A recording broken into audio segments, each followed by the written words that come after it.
I'm Helga from Helga's Pennsylvania Cooking, and today it's a pie. I'm doing a pear raisin pie. That's a pretty PA Dutch recipe around here. Now, one of the things that I got thinking about when I was looking at some of the pies that we make that are PA Dutch, a lot of them use brown sugar, and today's pie is no exception.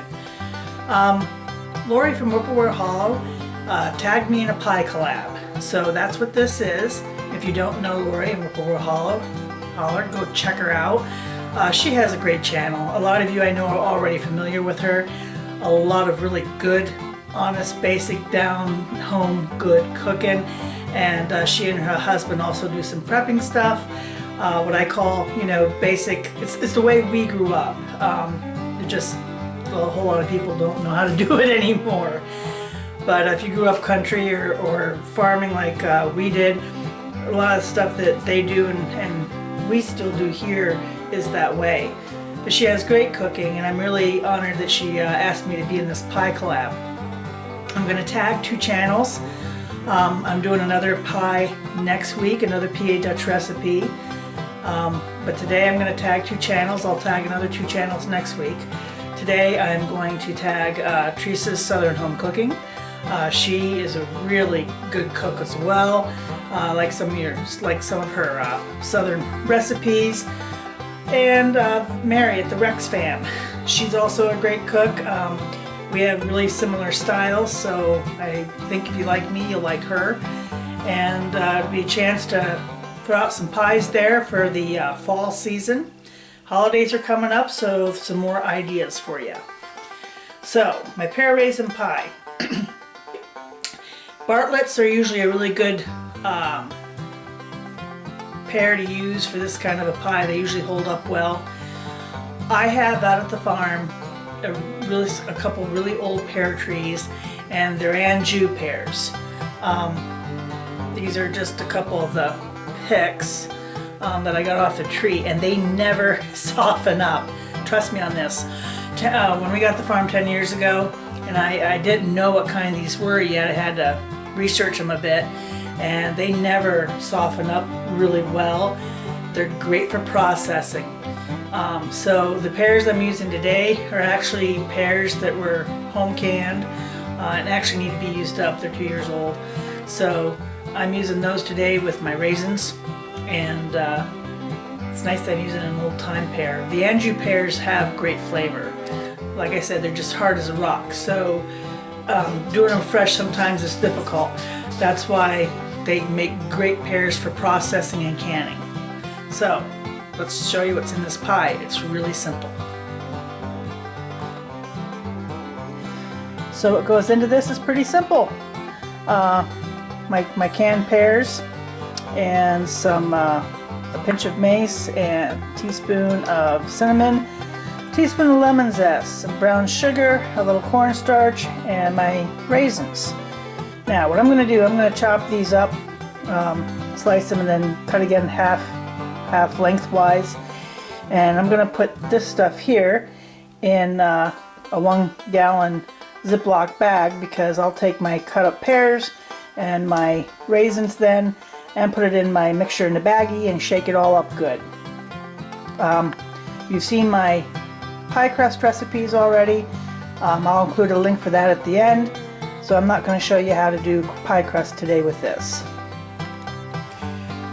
Here's my sugar and spices and cornstarch in the Ziploc bag, and I'm just going to seal that and give it a good shake. Make sure the sugar's broken up.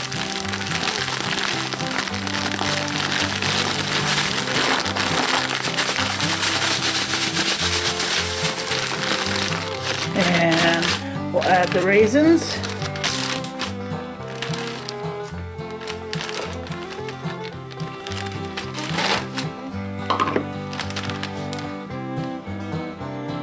And we'll add my chopped up pears. And I might add that you can add apples in with this too. Apple pear raisin is also another good one. So it just depends on what you like. I actually do another recipe that I make a pear ginger tart. That's also good. And there's other ways to make this. I'm just making this. This is more of a traditional PA Dutch pie and recipe. A lot of PA Dutch recipes use a lot of raisins, a lot of brown sugar.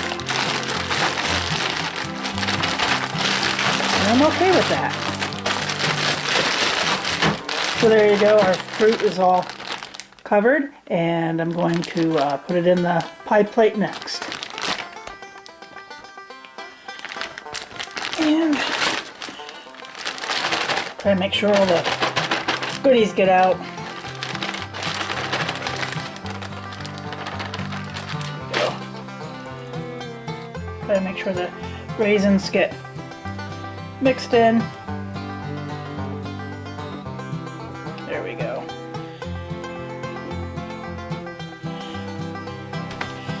Now this next part is optional and not traditional PA Dutch, but I'm going to include a couple capfuls of rum because it really brings out the fruit flavor in the pears and the raisins, just like it does in the apple pie.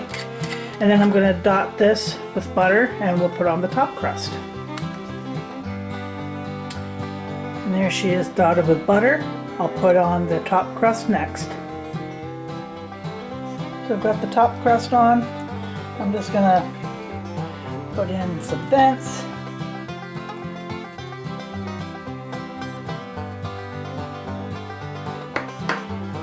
And add some pretty sprinkled rainbow sugar for the top. And she's ready to go in the oven. And she's out of the oven.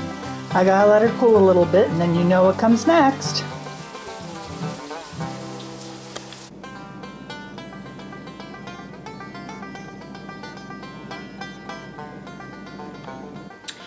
Well, she's all done, out of the oven. Did a little a la mode here, and let's see here what she looks like. The pears and the raisins, that nice crust.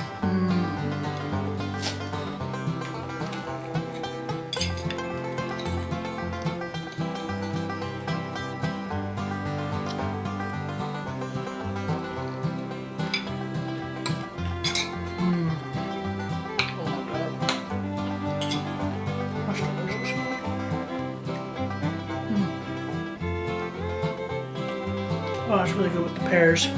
Like I said, you can add apples if you want. Makes a great fall harvest pie. Really simple to use. And a little variety for this time of year. So think about that going into the holidays. Once again, this was a pie collab with Whippoorwill Hollow. Check out Lori. And I'm tagging the Rex fam with Mary and Teresa's Southern Home Cooking. So ladies, get your pies on. Like, subscribe, and join me next time here in Helga's Pennsylvania Cooking.